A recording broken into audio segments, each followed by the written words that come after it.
I mean, I'm one of the I really hope that this time that we're going through helps humanity readjust and consider quite what we're doing. That's what I hope. I totally agree with you. I'm on exactly the same page. We probably have slightly different perspectives because we have different experiences of life, and I think that's rational. But I'm a great believer in opportunity over the problem. I think the issue is that we're facing is that in order to simplify life, to simplify how the human race exists on this earth, a lot of what we know and take for granted probably doesn't need to exist anymore. That's an amazing point. And I think that you are drinking with a mug which has got some decoration on the side of it. We're Marvel Comics, I believe. I got my Spider-Man on. But effectively what that is, it's a promotional mug of some sorts. Just like me, I'm a promotional mug of some sorts as well. Well, it's a promotional product, and it's we could use now. All right, you're actually using that and getting something out of it, But I have a pen that was given to me at some event, which I am using and keeping. But the reality is that pen will it's not refillable, it's not repairable. It will only last probably 18 months, if I don't use it every day. If I use it every day, I probably will get rid of it in a few months. Where does this pen go? We've got no systems for this pen to go anywhere useful. That's a great point. I mean, the use once, throw away culture is very frustrating to me. Yeah. But when you've got 7 billion people doing that, I think how many, in terms of like your dentist will say to you, you should replace your toothbrush every 3 months. Right. So that's 4 toothbrushes a year. That's 60 million people in the UK. That's a significant amount of toothbrushes being. Not that everyone does, but even if half of them change their toothbrush, that's a lot of toothbrushes going into landfill. Yeah, that's a great point. That's it's so true that we need to focus or refocus a little bit more on what it is that we're doing in this world. Basically, I'll give you my take on the negative that we can get from I'll give you my take on the positive that we can get from the negative, which is that I have this insane belief, and I've had it for years, that if all schools closed tomorrow, that it wouldn't be such a bad thing in terms of reorientating our perspective in the world. However, I don't want it to happen like this, right? I don't want it to happen where people don't have a choice. I don't want it to be some mandate or something that's forced on people. I want people to come to their own conclusions about things. I want them to be able to make their own decisions. And so I think that it's crazy that the situation has happened where the schools have been closed, and it's what I've argued for years, and I'm really not happy about it because it's absolutely not the way that it needs to be done. It's forcing people to think, but it's not something that's come from people's own volition. It's not something that's grown organically. And that niggles me. That bothers me. Well, what are your thoughts? My thoughts are it's the only way that we'd ever change. Humanity doesn't change unless it's forced to change. And humans are very much the same. And this is a classic example of, again, when we talked earlier on around, when the doctor says to you, you're morbidly obese, and if you don't do something about your weight, you're going to die. People do something about it. And this is the same problem. And I suspect it'll be the same problem around climate change and everything. I mean, a classic example was the ozone hole. That was the only time a humanity have ever come together over something and sorted it out. So the ozone hole was building over Antarctica and over the northern hemisphere, and it was caused by CFCs. And they agreed that there was a problem, but no one could really put their finger on it. But they did agree there was a problem. And then when they finally got the data in, there was a direct correlation between the amount of CFC in the atmosphere and the loss of ozone. And it was basically going to, I mean, we'd all died of cancer, of skin cancer, because it was destroying the ozone layer overhead of us. And together, the Montreal Protocol came in and the whole world got behind it. And every single product which contained a CFC was replaced or found an alternative for. That's the only time we've ever come together over something which was that catastrophic. Great point. Great point.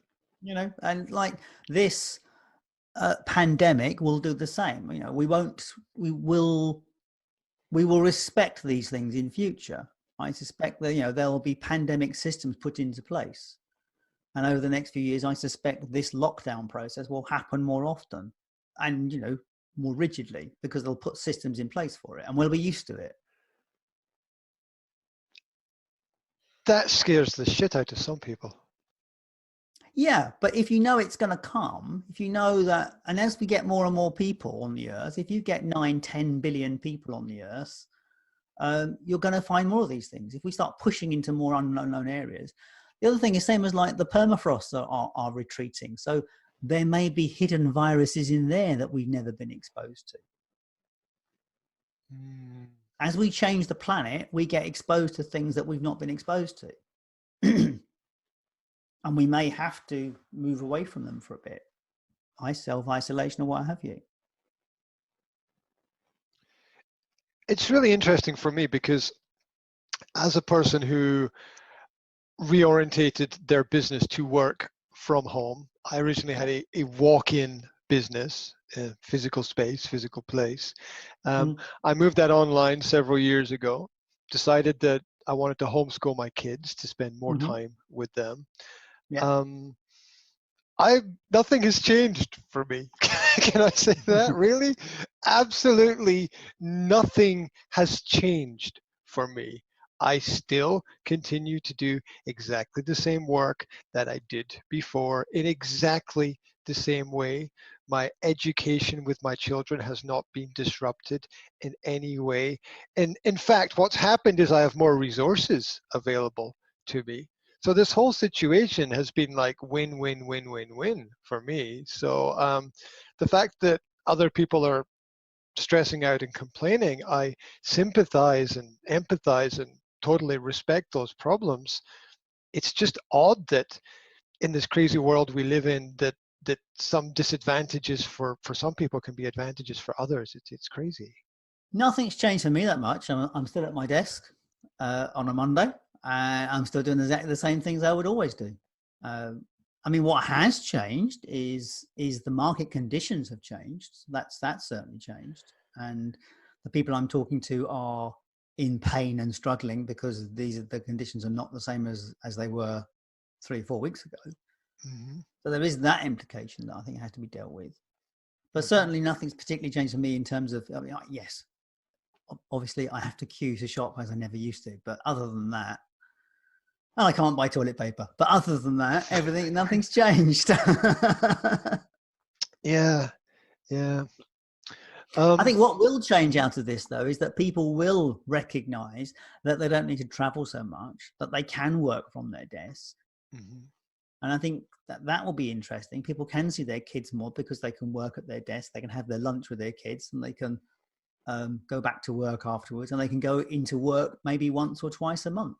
Companies going to have smaller spaces. It's going to change the landlord sector. Can you imagine office space? You know, office spaces will get smaller and cheaper, hopefully. Yeah, and you can see how that's going to be detrimental to the property market. Why do you need a 4,000 square foot office anymore for your employees when you could probably do it in 1,000 square feet? It's a great point.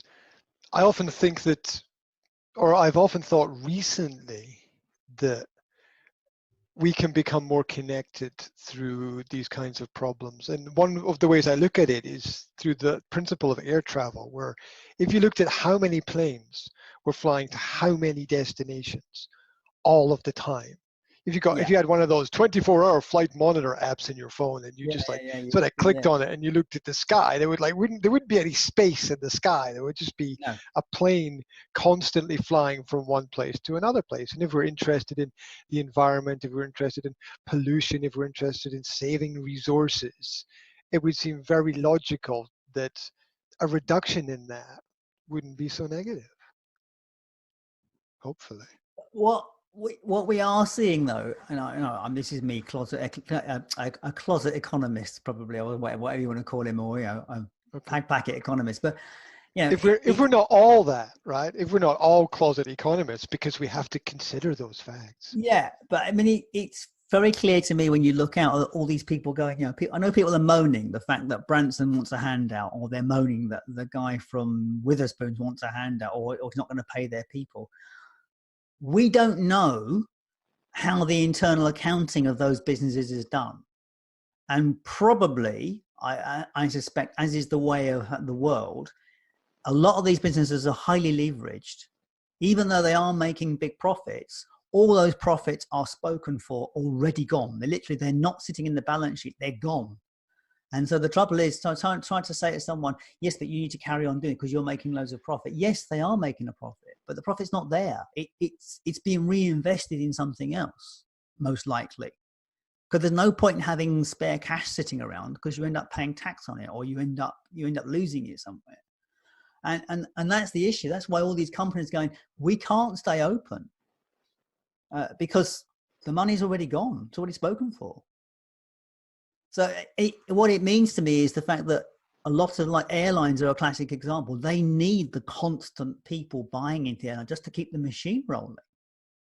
So with less air travel, they have to be in very much smaller operations, or very different operations than they were prior to this event. And perhaps more focused and more relevant as a result. Maybe. So what is going to happen, though, when the lockdown finally ends, all the pubs in the country are going to be incredibly busy. Can you imagine everybody not being able for a beer or a meal out? You're not going to get a table anywhere. If they're still functional and operational. That's a good question. Because there's a thin line between survival and nothing at a certain point in time. And that's, I don't think anyone fully understands where that line is, or where that point is. How much is too much? It's somewhere between 3 months and 12 weeks. 3 months and 6 months, isn't it? I mean, they say we probably will be in lockdown for like 12 weeks. Yeah, well, you can't live in fear forever, but at the same time, as a person who does jogging, for example, if I'm jogging and I'm 3 miles, 4 miles out and I hurt myself, it's like, oh, okay, I didn't know that was going to happen. Now I'm stuck. Yeah. Right. So I don't think we really know. We know there's pain points and pressure points, but we don't always know what the breaking point is going to be. So we have to be tentative, I think, in our approach to these things. Yes. Yeah. Because we're dealing with people, right? We're not dealing with machines. You break a bloody machine, but yes, we shouldn't be, treating people in the same way. Well, that's what makes sense. But we are in a totally unknown world, aren't we? What did occur to me over the weekend is I am so appreciative that we do have the technology and the communications that we do have, and we just take it for granted that I can go on Facebook, I can go on LinkedIn, or I can look on the Guardian newspaper, or what have you. That we take it for granted that it's instantly available. You do get a sense of what it must have been like in the war years, when people had the radio and that was it. They only had the BBC to tell them what was going on. And then if they adjusted the channel a bit further over, there would have been a propaganda program from Nazi Germany or someone else. So all they had was the two conflicting views. They didn't have anything else. Yeah, and they created polar opposites, because they were in essence polar opposites, and people were forced to make choices, and it was It was Yeah, but difficult. if you were British, you would have listened to the BBC and you would trust it. And that's the point. You trusted the only source of media you had. Yeah, yep, which had its own problems as well. Yeah, absolutely. Different world, different time. But what I'm Yeah. getting at is that eye level of, you can imagine the fear that all we have is this radio telling us what's going on. And now we can look at what's going on and go, yeah, is that true? And then we can cross check it from other places and other sources. So we can actually build a much better picture ourselves. We're so well informed now by comparison. We have the opportunity to be so well informed. And I think that what you said about checking and cross-checking information is, it's a scientific method. It's very important for building a better society. However, my fear is that with so much information available, that some elements of society will maybe shut down, maybe trust one source too much. I don't know. I don't know what to expect. I see silliness on all sides. Yeah, well, as they say, there's now as queer as folk. Yep, absolutely. And That's the truth. yeah, you're right. People do get siloed into stuff. That's the danger of social media, is that where there is a silo situation where you connect with the people that you resonate with, and you stick with those things. Yeah. And I had this conversation on a podcast a couple of weeks ago. This thing about the loss of community. So when we all were part of our local community, which probably would have centered around the church, you would all have rubbed shoulders with everybody within the community. So the wealthy and the poor would all have been together. The Conservatives and the Labour supporters and everybody else would all have been together in the same melting pot. Yep. You may have not have agreed with each other, but because you all went to church, you respected each other's position. And there was the standard thing about don't talk about politics and religion in terms of business world, because it was about respecting those positions. Yep. So, but you would get to hear their position. You would get to see them as a person. What's happened now, of course, is that now we've siloed our lives. We don't have those connections in the community. Or if we do, we choose to connect with a group of people who we align with. We no longer get exposed to those counter arguments or those counter views. It's the great danger of isolation. Yes, it is.